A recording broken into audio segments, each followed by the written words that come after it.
Hey guys, welcome back. In this video, we are going to do a day in the life of a bookkeeper. As you might have seen in my video last week, I'm trying to get back on track after having a little too much fun this summer, and I neglected a couple things. So today I'm going to work on a client and getting caught up with everything that I need to do for them. So here is the list of the 3 things I'm going to be working on this week. You'll probably see this list again. First of all, payroll, and then bank feeds, and then checks. So putting in checks in QuickBooks for my client. And if you don't know me, I'm Morgan. My website is FinePoints.biz. I've been a bookkeeper for about 10 years, and my schedule right now is that I work 4 days a week, 4 hours per day. So that is 16 hours a week. And I do have 2 kids that are in elementary school, and so that has changed a lot over the years as my kids have been different ages and I've been in different life stages. I have always worked part-time as a bookkeeper, and the most clients I've ever had at one time is 7 clients. I have another video that goes through my exact schedule. This is what the thumbnail looks like. And here is a quick screenshot of the schedule that I went over in that video. You can pause it really quick if you want to kind of look more in detail at my schedule and what I do kind of hour by hour or more block by block really. Hey guys, welcome to my office. We're having a kind of chill work day today. You saw my list of the 3 things I'm trying to do to kind of catch up and get on top of things for this client. The first one I'm prioritizing is payroll, so I'm going to make sure to get that done today. And then I started categorizing the bank transactions a different day, so I got a head start on that, and I'll probably work on that today, maybe if I have time, or I might hand it off till tomorrow. So as I'm going along, I can kind of explain the process to you guys as I go. Okay, I'm sitting at my computer now, and the process for payroll for this client in particular is 4 steps. And the main kind of specialty thing I'm doing for this client is I am taking all the incoming money, all the deposits, and I'm categorizing them per person. So I think I mentioned this before on my channel, but basically there are a number of lawyers that work in this law firm, and if they earn money, they get a percentage of it themselves. So any billable hours they work, they get a percentage. So all the deposits we have to have in QuickBooks who made what money. So I have categories of all the different lawyers' names. All right, here I am in the sample company just to explain this to you guys. So I started by going to the banking tab, and I want to get all of the deposits grouped together. And the way that I've found to do this the easiest and the most organized for me is to put them all into one category, and then I just pull a report with that information. So any money that is incoming, because remember, I'm just trying to categorize the money that these lawyers have made. So I'll take any of these incoming deposits, and I'll put them in a generic category. So this is called all income. And this looks a little weird again because it's the sample company, but we're just going to go with it. So then I put any money that's incoming into all income. And then we'll go to reports and find all those categories. And in my QuickBooks, I have a custom report that pulls this exactly how I like it. But for now, let's just find it on the profit and loss. Here's that all income statement that I was using. Let's just pull all dates because I think that will get everything I need. All right, and you can see, so this is all of the deposits that are coming in. And usually I do this for like a month at a time. So then I'll go to this, and then I have a different source that tells me which lawyer I'm supposed to assign it to. And then, so I will do that. So in my chart of accounts, I have something that says like all income, and then underneath it as a sub account, I have each person's name. So I could actually add one right now, even if we wanted to. Okay, it's an income account, and it's a sub account of all income.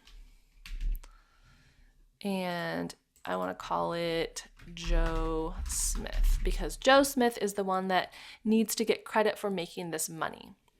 And you can split it, if each person made $100, you could do Joe and then you could do the next person.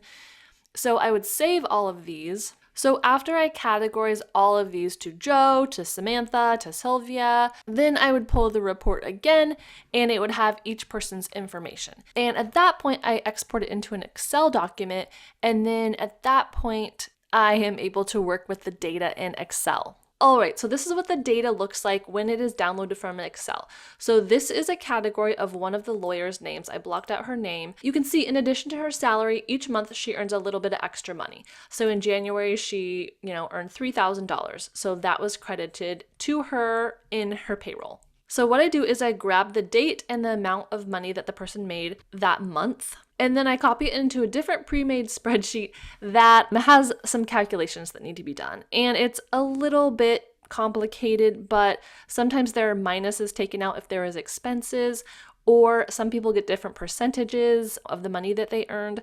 So each spreadsheet is kind of tailored to the person. So this is a screenshot. I don't know if it's a little blurry for you guys, but I have all these spreadsheets for each person. And I was going to do it in one big spreadsheet, but I think sometimes people like to refer to the spreadsheets.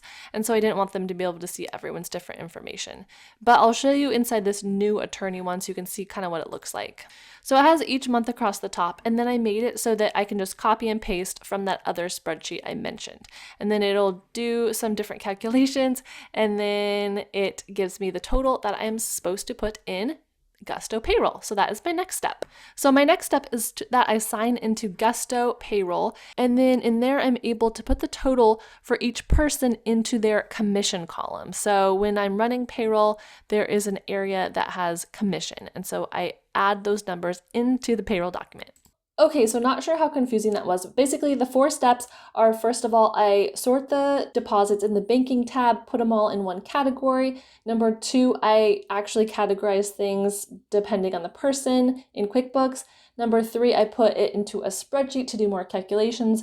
Number 4, I put the total from that spreadsheet into Gusto. If you're enjoying this video so far, definitely subscribe to my channel. I do tons of videos for bookkeepers, and a thumbs up really does help me out if you can like this video. And you guys probably know I just came out with a bookkeeper marketing class, and that teaches you the process from start to finish on how to get clients. So it tells you where to find them, how to onboard them, how to make sure you're getting really good clients, how to have an online presence, tons of really helpful information. So all the info for that will be in the description box if you need help getting bookkeeping clients. All right, so now I'm going to work just for a little bit, I think, on the number 2 item on my list, which is sorting transactions in the banking tab. And so all this stuff is a little hard to show because I'm not showing my client's actual payroll or QuickBooks, but you kind of get the gist, hopefully. So I did do like maybe half the transactions yesterday or the day before, but the bank had disconnected like a month ago or something. So I actually needed to get help from the bank and the owner to reset my password actually, because the bank wasn't even letting me log in. That particular bank is a credit union, and I feel like their website is kind of picky. So I got kicked out of the bank basically. So once I got my new password, then I was able to reconnect it in QuickBooks.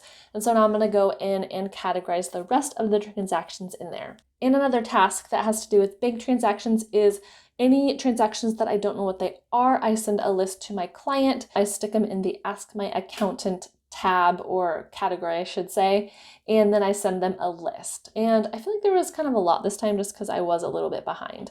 So I will definitely send that out to them to get answers. Okay, so this is a little more random clip, but basically I was having a hard time getting motivated to do the last step, which is put these checks in QuickBooks. These are paper checks that my client writes, and I use the paper check stubs to know how to categorize them in QuickBooks. So it's kind of a tedious task, but pretty easy. So what I decided to do was just do it in the evening. I turned on the TV, I got on the couch and got a cozy blanket.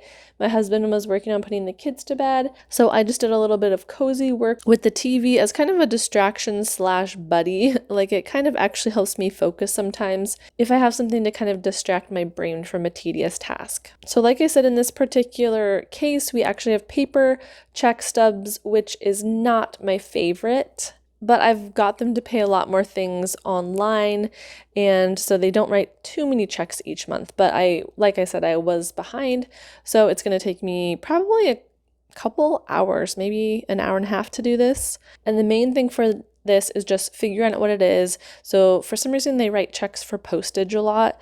So just if they wrote a check to UPS, then I put it in the postage category. So it's pretty simple. You could also find a way to share these digitally if your client writes paper checks, like maybe they scan them in and then send them to you, something like that. And it doesn't really have sensitive information on it. It doesn't have the routing number or anything. It just has the last 4 of the check number. And sometimes QuickBooks does feed in check images. I think it's starting to do that more and more, which is really nice as well. So I'm going to wrap up here. Thank you guys so much for watching this video. I hope you learned something and enjoyed seeing a day in my life. It does help me out a ton if you give this video a thumbs up, it helps other people see it, and subscribe to my channel for more bookkeeper videos.